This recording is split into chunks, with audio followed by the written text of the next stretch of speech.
사순절 17번째 날입니다. 오늘의 말씀은 디도서 3장 3절에서 5절입니다. 이전에는 우리 역시 어리석은 사람이었습니다. 순종하지 않고 잘못된 행동을 하며 육체의 즐거움을 따라 세상 일의 노예가 되었고 악한 일을 하며 남을 미워하고 질투하며 살았던 사람들이었습니다. 그러나 우리 구주 하나님의 자비와 사랑이 우리에게 나타났습니다. 우리는 우리의 올바른 행동을 통해서가 아니라 하나님의 은혜로 구원을 받았습니다. 그분은 우리를 깨끗하게 씻어 새로운 사람이 되게 하시고 성령으로 새롭게 하셨습니다. 아멘. 상대방을 격려하는 일에 낯선 사람이 있는가 하면 상대방을 격려하는데 아주 탁월한 사람이 있습니다. 여러분은 어떠신가요? 오늘 하루 배우자를 격려하고 자녀들을 격려하는 하루를 보내셨습니까? 때로는 다른 사람들은 잘 격려하고 지지해줘도 배우자나 자녀들을 격려하는 것에 익숙하지 않을 때도 있습니다.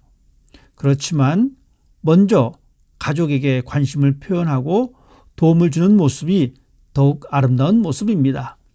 도움이 필요한 손길은 먼저 가정에서부터 시작하여 교회와 이웃으로 확장해 나가야 합니다.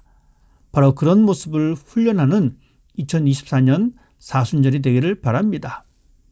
구원받은 사람들은 세상의 모든 사람들에게 온유한 모습을 보여주어야 합니다. 세상은 지배하려고 하고 상대방에게 복종을 강요하지만 그리스도인들은 세상을 바라볼 때 자비로운 마음으로 겸손하게 사람들을 바라보며 살아가는 사람들입니다. 왜냐하면 우리를 향한 하나님의 은혜를 잘 알기에 선한 일에 힘쓰는 사람이 되어야 합니다. 우리는 영생을 소망하며 하나님 나라의 상속자로 살아가는 사람들입니다. 우리에게 허락하신 이 땅의 시간들을 하나님의 선하신 뜻을 이루어 드리기 위한 도구로 살아가야 합니다. 왜냐하면 성도들이야말로 그리스도 안에서 선한 일을 위하여 지으심을 받은 자이기 때문입니다. 하나님의 선하신 뜻은 예수 그리스도의 복음으로 영혼을 구원하는 것과 세상 사람들에게 하나님을 대신하여 하나님의 사랑을 보여주는 일입니다. 하나님의 선한 일을 감당하는 것이 우리의 삶의 이유라는 사실을 잊지 말아야 합니다. 자비는 용서, 긍휼의 여김과 밀접한 관계가 있습니다. 성경에서 자비의 특성을 나타내는 여러 용어들을 찾아볼 수 있습니다. 특별히 자비란 하나님의 속성 가운데 하나로서 그분의 동정, 인내, 용서, 사랑, 친절, 구원 등을 의미합니다. 구약 성경에서 자비의 뜻으로 가장 많이 사용된 히브리어 동사는 라함입니다. 라함은 상대방의 불쌍한 처지를 자신의 고통처럼 여기는 마음이며 나아가서 그 고통을 경감하기 위해 애쓰는 마음과 행동입니다.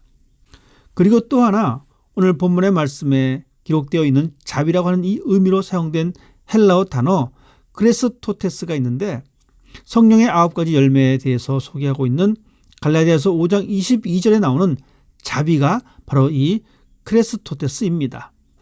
이 단어는 예수 그리스도, 즉 크리스토스와 그 발음이 유사하여 초대교회 당시 사람들에게 혼란을 주었다고 합니다. 믿지 않는 사람들도 그리스도의 이미지를 친절하고 자유로운 분으로 생각했던 것입니다. 그래서 그리스도의 제자이면서도 친절하지 않은 사람들에게는 당신은 그리스도인인데 왜 자비를 베풀지 않습니까? 왜 친절하지 않습니까? 라고 물었다고 합니다. 그리스도 대신 예수님을 믿고 따르는 모든 자들에게는 자비, 친절의 모습이 드러나야 합니다. 하나님께서 자비하시고 친절하신 자신의 성품으로 이 땅에 예수님을 보내셨기 때문에 그분을 구주로 믿고 영접하며 따라가는 사람들에게 기대되는 성품이 바로 자비인 것입니다. 그렇지만 이 시대는 더 이상 그리스도인들에게 크리스토테스를 기대하지 않습니다. 친절함이나 관대함을 요구하지 않는다는 의미입니다. 왜 그럴까요? 수없이 많은 실망을 경험했기 때문입니다. 또한 우리에게서 하나님의 성품이 보이지 않기 때문입니다. 이번 사순절 기간 하나님의 아름답고 고귀한 모든 성품, 그 중에서도 자비의 성품이 회복되는 은혜가 있기를 소망합니다. 우리의 마음에는 나를 위한 사랑과 열심은 있지만 하나님과 같은 자비와 용서의 정신은 부족합니다. 그러므로 우리는 하나님의 자비로운 성품이 얼마나 아름답고 고귀한지를 깨달아야 하며 그것을 얻고자 하는 간절한 마음과 거룩한 욕심이 있어야 합니다.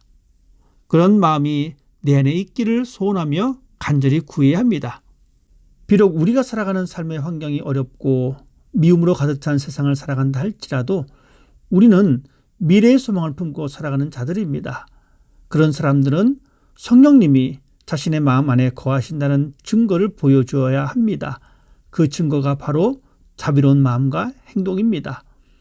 다시 이 세상이 우리를 기대할 수 있도록 말씀과 기도, 찬송으로 채워져 가야 하고 이를 통해 우리에게 성령의 아름다운 열매, 특히 크레스토테스, 자비의 성품이 회복되기를 축복합니다.